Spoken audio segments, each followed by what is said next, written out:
Hey guys, welcome back everybody. So today we're going to talk about how to configure the OSPF multi-area. Now the question is that why do we need a multi-area if you have already single area?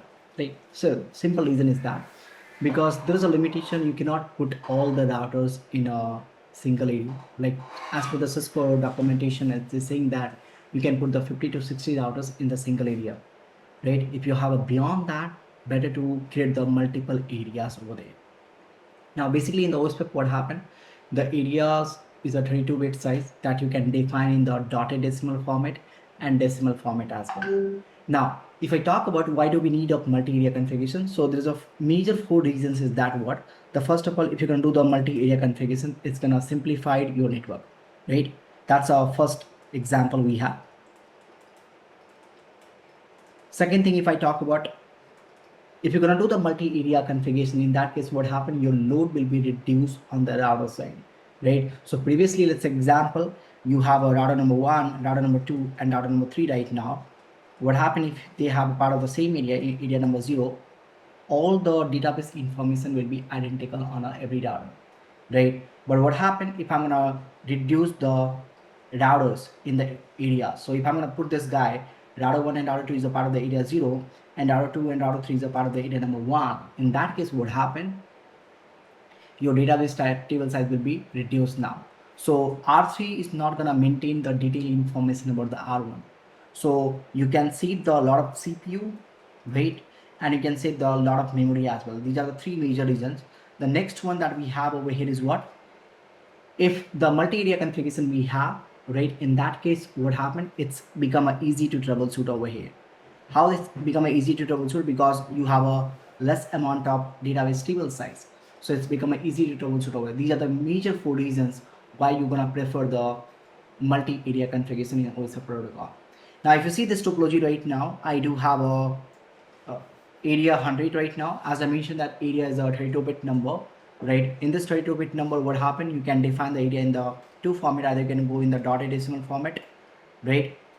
And either you can go with the decimal format, right? So dotted decimal format in the sense of, let's example, you can define the area. Let's example, we have area 0. So you can define the area 0 or 0 or 0 or 0 or 0. That's on this one. So if I talk about the standard one, what you following in the production network, you are just following this one, decimal format. It's easy to configure it or easy to remember it as well. Now in this 32-bit area, what happened? A lot of areas it's reserved as well.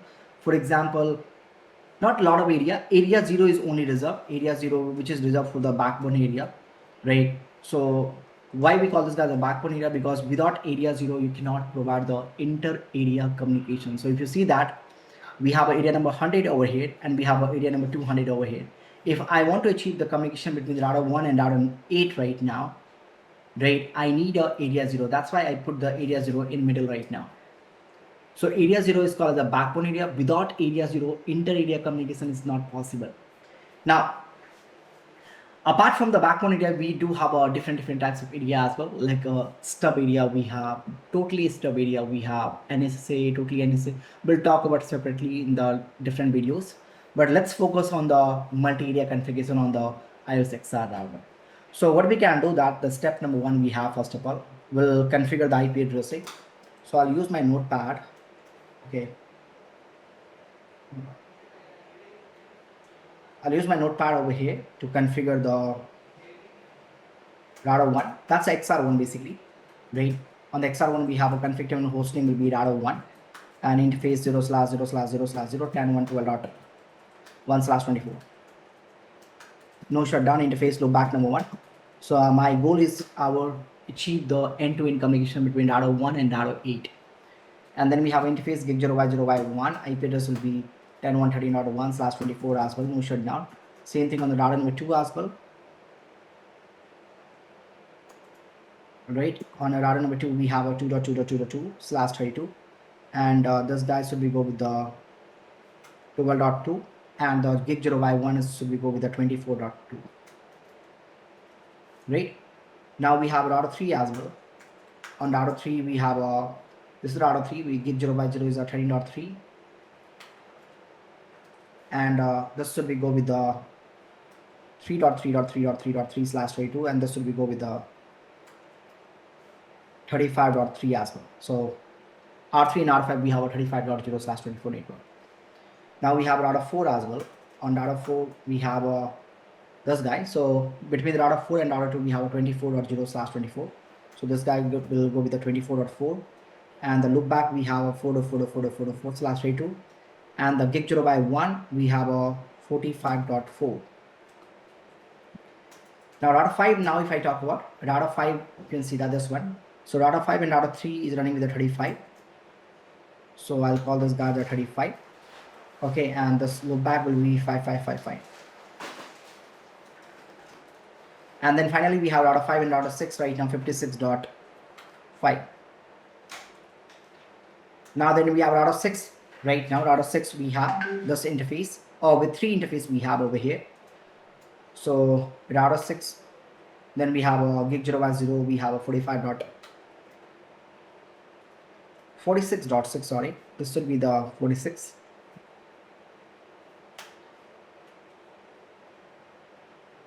And then we have a, I think so I have configured the R4 is correctly, right?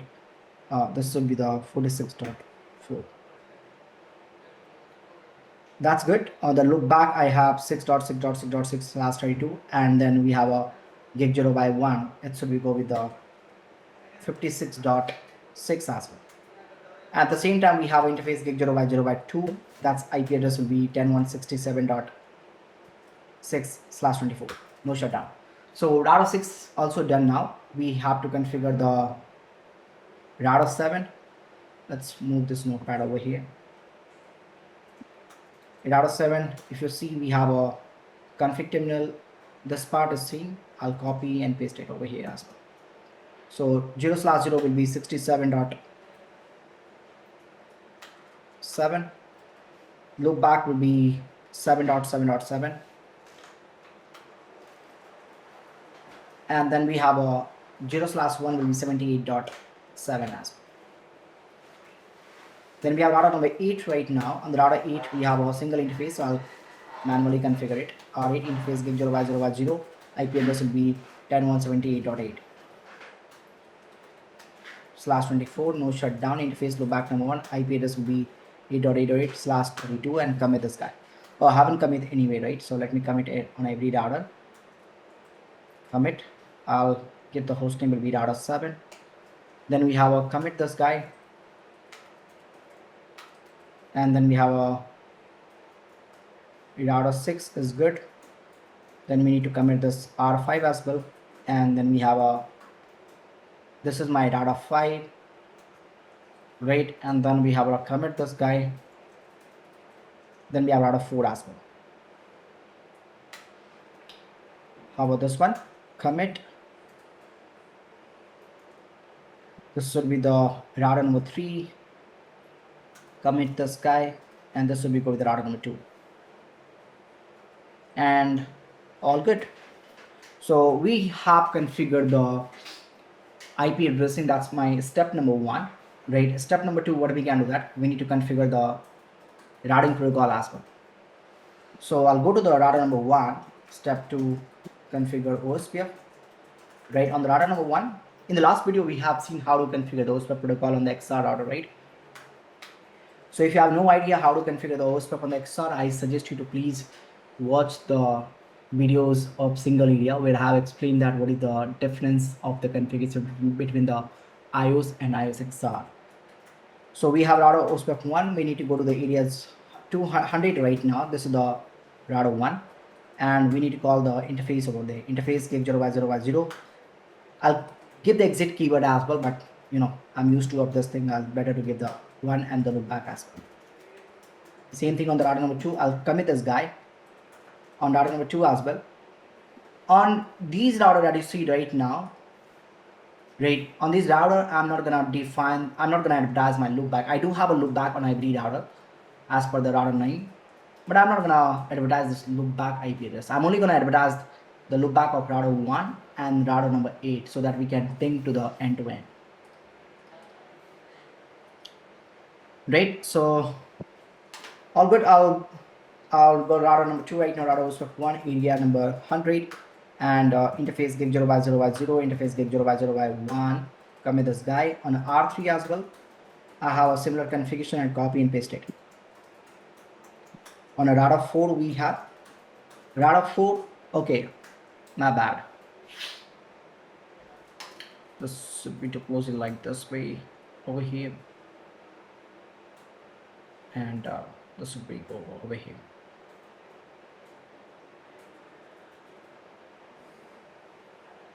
All good? Yeah, that's good now. So router number 2, this router, and router number 3, right? It should be participating into the two different areas. So this interface exit from here, area 0, right? That is participating into the area 0. And same way on the router 3, this interface is a part of the area 100, this interface is a part of the area 0. So I'll say the exit from here, area 0, and that's good.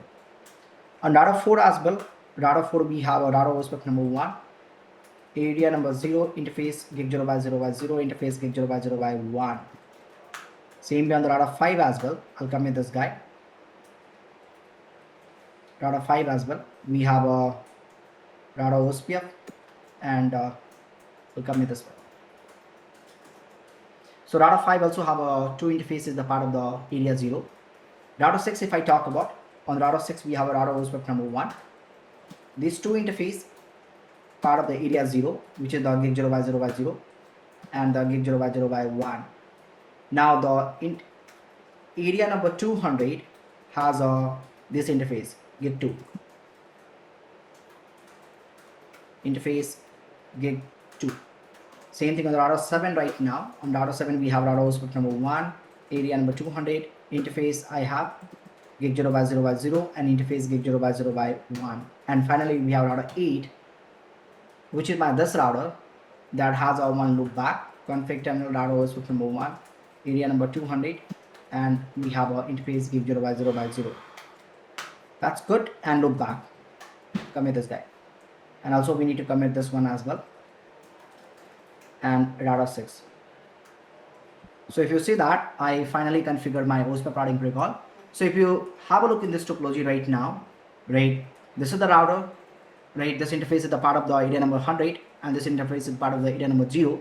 Same way, this interface is part of the area number 100, and this interface is part of the area 0. Same way, router 6, this interface is part of the area number 200, and this 2 interface is part of the area 0. So it means that this router will behave like a ABR, area border router, a router who provide the connectivity between the two different areas. It's a border router, right? So let's example, right, whenever your router, whenever the router of the interface at least belong to the one of the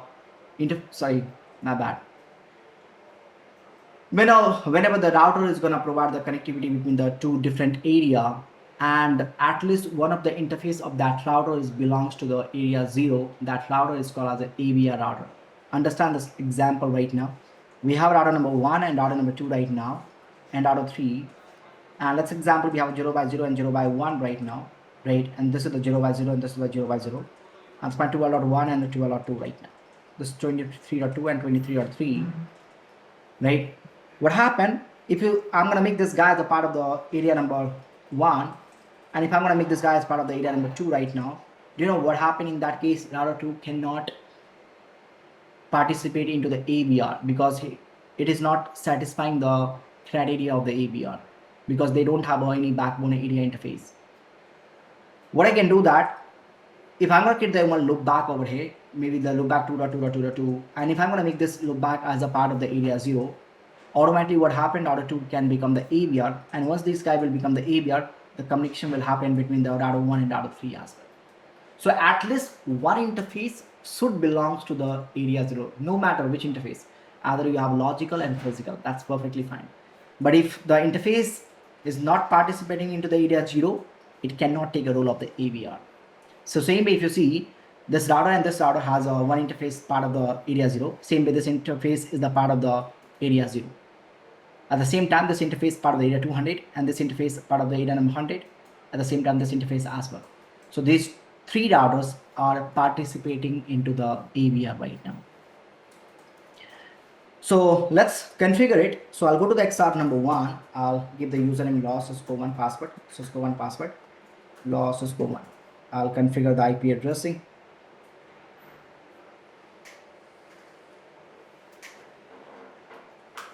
Copy. I have a router number 2 as well. Cisco 1, Cisco 1, Law Cisco 1. And router 3 as well.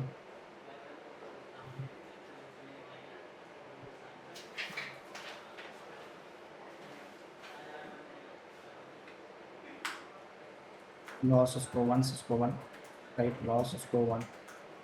And here we go, commit this guy. We are out of 4 as well. Law Cisco 1, Cisco 1. Law Cisco 1. And commit this guy. All good. Now we have a router 5 as well.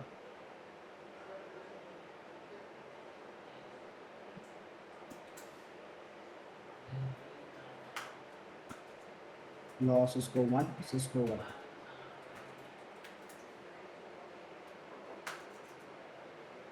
R6. R6 is the another AVR router. So we have router 6 right now, Law Cisco 1, Cisco 1. Commit this guy, and here we go.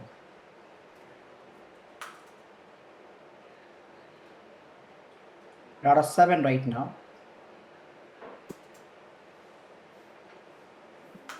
Law Cisco 1 and Cisco 1, Cisco 1, Cisco 1. All done, and then we have router number 8 as well. So in production, what happened, right? You do encounter the single area and the multi-area as well. It's totally depend on the configuration perspective. Configuration and the requirement, I'm so sorry. So I personally have seen the single area as well. So normally I'll tell you, so whenever you have a DMVPN setup, right, people are used to configuring the single area if you have a small, hub and spoke scenario.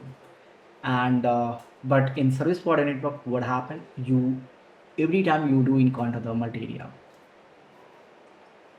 So IP address has been configured, right? And now let's configure the OSPF routing protocol on router number 1. Config terminal, I do it in R2 as well.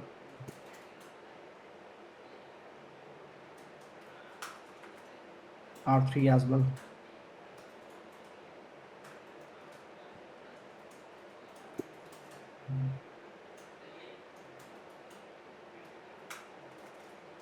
R4 as well.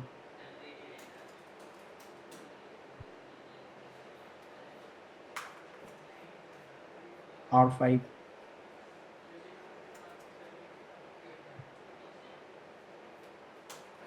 R6.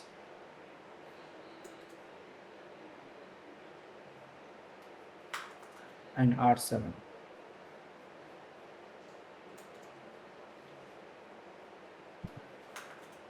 And then finally we have R8. So only on the router number 1 and router number 8 we advertise the loopback IP. So loopback we are treating like right now over here as a endpoint. OSPF, yeah, you need to wait for the good time, right? Wait time is a 40 second over here, which is called as a waiting time. So the BDR is getting elected right now. So meantime you can have a coffee as well, a small coffee. So now you can see on the router number 1, right? So IP OSPF interface brief. Okay, that's good. So OSPF, so IP root right now. It's getting it. Wait for some more time.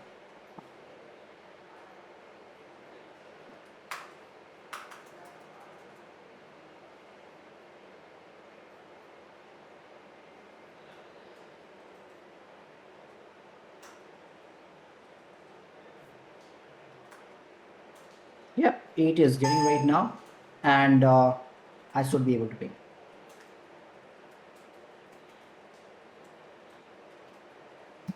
source loopback remover.